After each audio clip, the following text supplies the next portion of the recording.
Señor Ziegler, ¿esta reforma migratoria va a ser equitativa? Si bien durante 54 años no se permitió la salida de mucha gente y ahora es una medida positiva, ¿cree usted que cualquier cubano está en la posibilidad de acceder a este pasaporte?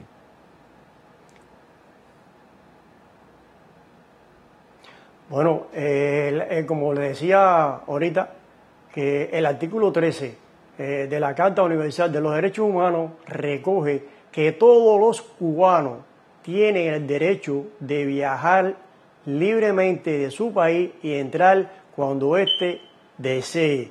Quiere decir de que esta política debe de ser para todos los cubanos que estén aquí en Estados Unidos, que viajen para allá, y para todos los cubanos que estén allá, que viajen para acá, que no sea nada selectivo. Hay algunas restricciones, y se lo quiero preguntar al señor Trovajo, y son evitar, por ejemplo, la fuga de cerebros que llama Cuba, o que los que salgan de Cuba con este permiso, pues digan en qué tiempo van a poder volver. ¿Cómo poder garantizar esto si durante 5 décadas muchos de los cubanos que están en la isla se sintieron atrapados? Mira, yo nunca fui del Partido Comunista, yo de hecho no simpatizo con las ideas comunistas. Yo pienso que, por otro lado, hago esta acotación por lo siguiente. Un país que Cuba, con todos los problemas que tenga, forma a la gente en la educación gratuita, un país que forma a la gente así tiene que velar porque se le fuguen los talentos, se le roben los talentos. Esto que se está permitiendo ahora, que se va a permitir ya para los médicos e ingenieros, ya esto venía pasando con los artistas. Hace años que hay muchos artistas cubanos trabajando en el exterior. Y obviamente que las instituciones culturales cubanas reciben un porcentaje de plata por ese trabajo de ese artista. Muchísimos entrenadores cubanos han estado trabajando en el exterior. Entonces, obviamente Cuba protege a su capital humano. Por ejemplo, yo admiro mucho a los Estados Unidos, pero tampoco no es menos cierto que en los Estados Unidos hay mucho talento que ha sido estimulado, que vive ahí, trabaja ahí, o comprado de otros países. Entonces, pues es lógico, y yo veo bien que Cuba proteja su capital humano, que es la riqueza que tiene Cuba realmente. Ahora, ¿qué da la confiabilidad? Yo hace 6 años que me quedé en Colombia, yo emigré, me quedé, y hace 4 años que felizmente soy colombiano, y sin dejar de ser cubano. Pues, como yo veo las cosas, es que antes de eso yo viajé a varios países y regresaba a Cuba. Y no era del Partido Comunista, ni era de la seguridad del Estado, simplemente que a mí se me permitía salir por un prestigio profesional que tenía y por un sentido de responsabilidad y de pertenencia al Instituto Cubano de la Radio y la Televisión. Sí. Es decir, era confiable que yo podía salir, trabajar y regresar. Hoy en día, repito, mi preocupación es que el Estado te deja salir. Usted puede tener un contrato en el exterior y usted puede trabajar, un médico puede trabajar en el exterior, pero a mí lo que me preocupa es que pueda, por miserias humanas, que un jefe no te quiera dejar salir y como tiene un poder te dice, no acto. Ahora, señor Zuchlicky, hay que recordar 2 casos puntuales respecto a esta posible fuga de talentos, y es el de los 2 actores que se quedaron en los Estados Unidos porque iban a recibir un galardón en una película, también la Comisión Deportiva Cubana que decidió quedarse en Puerto Rico. ¿Usted cree que esta oportunidad, este pasaporte que se les va a dar a muchos de los profesionales cubanos es su puerta de salida, o hay una raíz suficientemente fuerte para que ellos regresen y entiendan que es parte de un proceso de permisos? No, mira, estos profesionales van a querer irse del país, trabajar en otros países, posiblemente en los Estados Unidos, y después si pueden visitar a Cuba, mandarle dinero a sus familiares. Pero hay otro aspecto de este cambio migratorio que es muy importante. El 60% de la población de Cuba es mulata o negra. Esa población no tiene acceso a dólares, no tiene dólares para comprar un pasaporte, no tiene familiares en el exterior, en los Estados Unidos, porque la mayoría de los cubanos que están fuera son de la raza blanca y por lo tanto no reciben dólares para poder viajar. O sea que hay un sector principal de la población cubana que no va a poder viajar y que se siente frustrada porque los cubanos del exilio le mandan dinero a sus familiares y ellos van a poder viajar. O sea que esto lo que va es a profundizar las divisiones sociales, económicas y raciales en la isla. Este es otro punto, la supuesta apertura para todos los cubanos de la posibilidad de viajar también se ve restringida, primero por el factor económico. El pasaporte cubano entra a costar $100, es el segundo más caro del continente, de la región, después de Chile, y además si los cubanos están o no en la posibilidad de tener dinero para comprar un tiquete aéreo que les permita salir del país. Señor Ziegler, ¿usted qué opina? Sí, mire, por supuesto que sí. El gobierno cubano está a falta del dinero duro y de alguna manera tiene que buscarlo. Y como que eliminó lo que ella la llamada, mal llamada carta blanca, que ellos le llamaban, que era una exageración de dinero, lo decoraban por un papelito que era $150.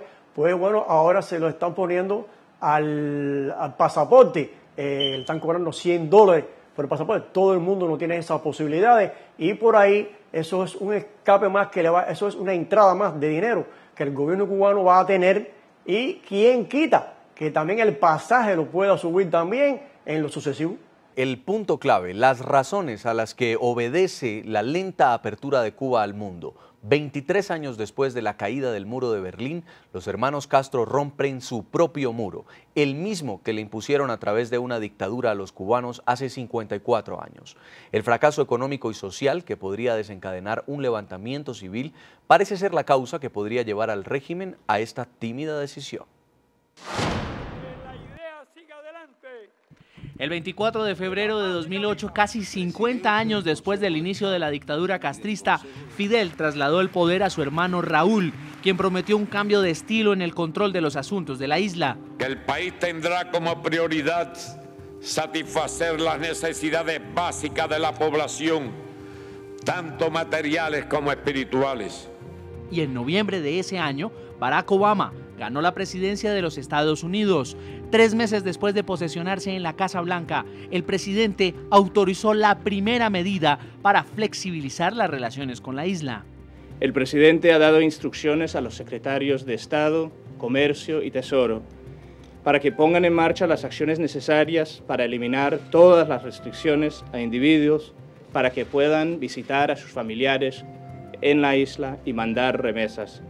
Esta coincidencia política habría configurado un nuevo escenario para las relaciones entre La Habana y Washington, y también una flexibilidad dentro del régimen de los Castro. Desde entonces y desde hace 5 años, dentro de la isla la dictadura ha producido cuidadosos y lentos cambios.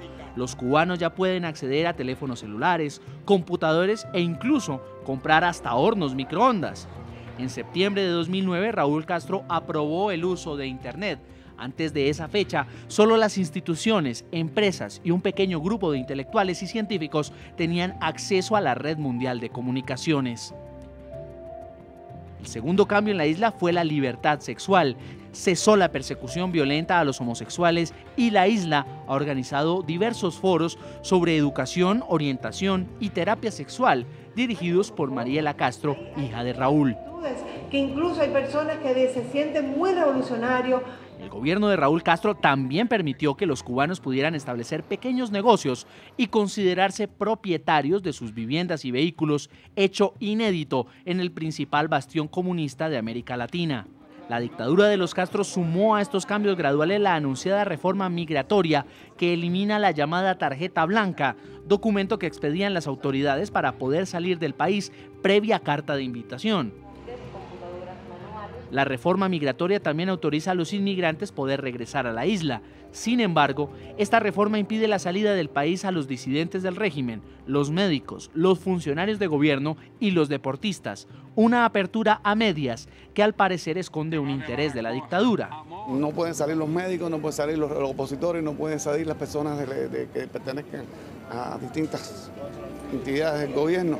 Entonces yo creo que es una medida poco propagandista. Asumo la responsabilidad que se me encomienda. Ya son casi 5 años desde que Raúl Castro tomó el poder de la isla y ahora Obama está por iniciar su segundo mandato en el despacho Oval. La disidencia del régimen de los Castro espera que los cambios en la isla pronto les deparen mayores libertades. Vamos inmediatamente a La Habana, Cuba, a saludar a Monseñor José Félix Pérez, es el secretario adjunto de la Conferencia Episcopal de la Iglesia Católica Cubana. Monseñor, bienvenido al programa La Noche. Muy buenas noches, un cordial saludo para usted y para toda la teleaudiencia de NTN 24. Queremos conocer cuál es la reacción de la Iglesia Católica frente a este cambio realizado por el gobierno cubano a su política migratoria. Hasta el momento no ha habido un pronunciamiento oficial de la Conferencia Episcopal, de modo que podré expresarme a título personal y también recogiendo lo que he podido escuchar y compartir con algunos obispos y hermanos sacerdotes. Una primera valoración de estas normativas pues es positiva, por cuanto que ya muchas personas, no todos, pero sí muchos podrán hacer viajar según deseen y según los requerimientos que ya van a ser pues menos comparados a los que había hasta este momento. De modo que es una valoración en un primer momento positiva. Tiene también un aspecto preocupante, por cuanto que de alguna manera compromete el futuro, sobre todo si ahora, a partir de estas nuevas normas, se produce una inmigración masiva, sobre todo de jóvenes y de personas competentes, profesionales, etcétera, lo cual puede de alguna manera comprometer el futuro de la sociedad cubana. ¿La Iglesia jugó algún papel en este proceso, teniendo en cuenta que en oportunidades anteriores había también participado como mediador entre el gobierno de los hermanos Castro y el gobierno de España? No, absolutamente. La Iglesia en este proceso no ha tenido nada que ver. ¿De qué manera cree usted que se van a beneficiar los cubanos que permanecen en la isla? Habrá un beneficio quizás ahora a mediano plazo en cuanto que muchos de los que emigren, permanezcan después fuera del país, pues envíen sus remesas para ayudar a la familia que queda en Cuba. Y sería pues ciertamente un beneficio económico, por una parte para las familias y también para el Estado cubano. ¿Y cómo han reaccionado los cubanos allí en la isla? ¿Qué han dicho tras esta reforma migratoria? ¿Son escépticos? ¿Tienen esperanza? ¿Cómo lo han tomado? Yo creo que más que pronunciarlo, o sea, expresarse verbalmente, que lo han hecho en algunos casos, pues con alegría, con ilusión, pues se está viendo más bien en los hechos, en el transcurso de estos días de la semana actual. Se ha visto un gran movimiento en los consulados, en las agencias de viaje, en las oficinas del carnet de identidad, que son las que emitirán el pasaporte, y el comentario, es decir, muchas personas están ya pensando y actuando en orden a viajar. Quiero agradecerle mucho en La Habana, Cuba, señor Monseñor José Félix Pérez, secretario adjunto de la Conferencia Episcopal de la Iglesia Católica Cubana, por haber estado con nosotros en la noche. Mucho gusto y muy buenas noches. Dios les bendiga. Muy amable, buenas noches. Vamos a una pausa comercial, ya regresamos para debatir en el programa la reforma migratoria en Cuba, que hoy está entre la esperanza y la incredulidad.